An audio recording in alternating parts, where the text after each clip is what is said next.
बनाएंगे। अब इस बार जो है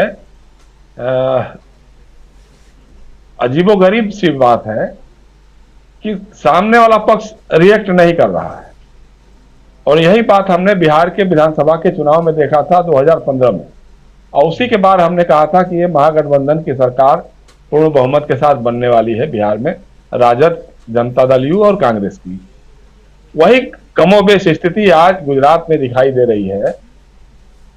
बिल्किस बानो के प्रकरण पर जो हत्यारे थे, बलात्कारी थे, जिन्होंने पेट में बच्चा था उसकी हत्या कर दी थी, सामूहिक बलात्कार किया था एक महिला के साथ, उसके परिवार के लोगों की हत्या कर दी थी, उनको जिस ढंग से छोड़ा गया और उसमें मोदी जी की, अमित शाह जी की, सरकार की सहमति कहिए या जो भी कहिए, ये सब कुछ था। चूंकि बाद में अब मीडिया के द्वारा जारी हो चुका है, वो सामने आ चुका है वो।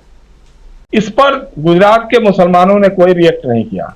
पूरे हिंदुस्तान के हिंदुओं ने, सेकुलर लोगों ने इस पर रिएक्ट किया।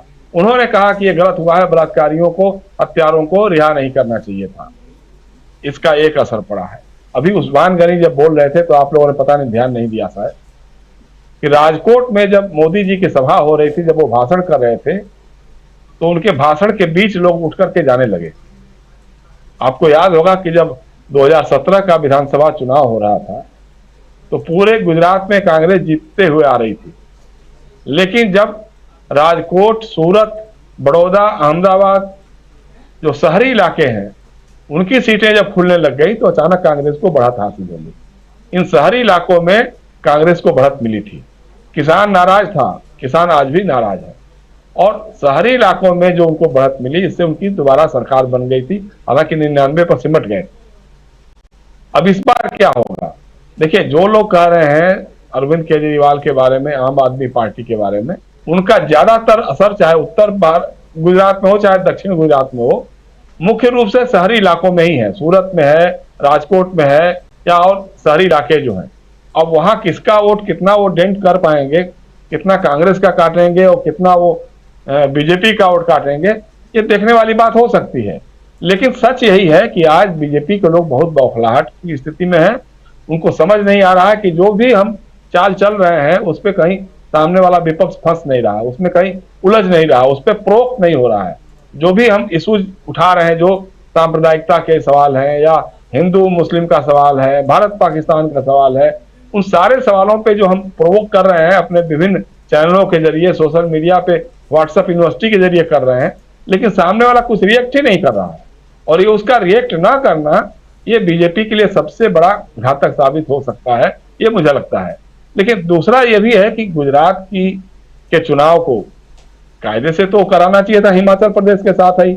उस दिन भी मैंने कहा था, जब एक दिन पहले हम लोग बैठ रहे थे, कि भाई जनवरी में हिमाचल प्रदेश की विधानसभा का कार्यकाल समाप्त हो रहा है और फरवरी में गुजरात का हो रहा था, तो चाहते, अगर चुनाव आयोग चाहता या सरकार चाहती थी, एक साथ चुनाव हो सकते थे, उसमें तो ऐसी कोई बात ही नहीं थी।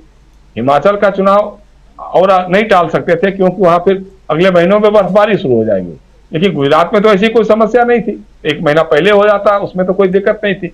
लेकिन इन्होंने नहीं कराया चुनाव, जानबूझ करके नहीं कराया, इसीलिए क्योंकि उनको लग रहा है कि मामला कहीं बहुत ज्यादा गड़बड़ है। अगर हिमाचल के नतीजे उनके अनुकूल नहीं आए, मनोनुकूल नहीं हुए, तो फिर कुछ और उपाय करना होगा, कुछ और, कहीं कुछ घटनाएं हो जाए, कहीं कुछ हो जाए जिसके इनको फायदा मिले।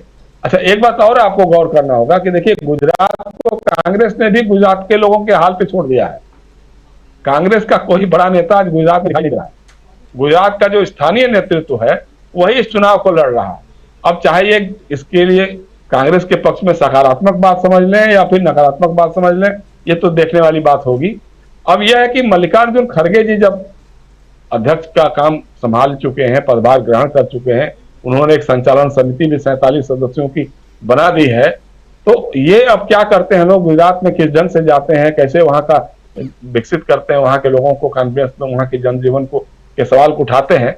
आज ये जरूर लग रहा है कि गुजरात के लोग हिंदुत्व वाले कार्ड से थोड़ा सा ऊब चुके हैं, क्योंकि 20 साल से तो यही बात सुन रहे हैं, 2002 के दंगों से लेकर के वही, अरे भाई राज्य में तुम्हारी सरकार बन गई, केंद्र में तुम्हारी सरकार बन गई, डबल इंजन की सरकार बन गई, मोदी जी लाडला प्रधानमंत्री बन गया, लाडला गृह मंत्री बन गया, सब कुछ हो गया तो उसके बाद भी कब तक इसको रोते रहोगे यार? कब वहां के नौजवानों को रोजगार कब मिलेगा?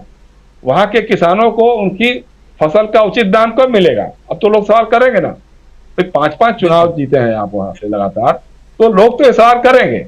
इसलिए जो है कांग्रेस सिर्फ और सिर्फ बेरोजगारी के सवाल को, महंगाई के सवाल को, अगर सामने किसानों की समस्याओं को लेकर के अगर मोर्चे पे आती है, सड़क पे आती है और उसको लेकर के चुनाव लड़ती है, तो मुझे लगता है कि भाजपा का हिंदू कार्ड जो है गुजरात से ही धराशायी होना शुरू होगा। जी जी बिल्कुल।